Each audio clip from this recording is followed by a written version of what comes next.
નમસ્કાર, આપ જોઈ રહ્યા છો નેશન પ્લસ ન્યૂઝ. હું છું આપની સાથે હેતલ ભગત. મોહરમ એ હજરત ઇમામ હુસૈન અને અન્ય કરબલાના શહીદોની સ્મૃતિમાં શોકનો તહેવાર છે.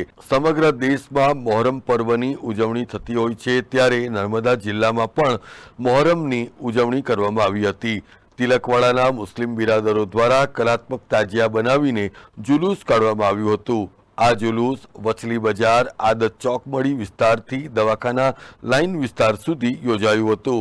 આ જુલુસમાં હિન્દુ મુસ્લિમ કોમી એકતાના દ્રશ્યો પણ નજરે પડ્યા હતા. Wasim Memon, nation plus news, Narmada. સમાચારોના સતત અપડેટ મેળવવા માટે અમારી નેશન પ્લસ ન્યૂઝની યુટ્યુબ ચેનલને સબસ્ક્રાઇબ કરો, બેલ આઇકન દબાવો અને જોડાયેલા રહો ફેસબુક, ઇન્સ્ટાગ્રામ અને ટ્વિટર પર.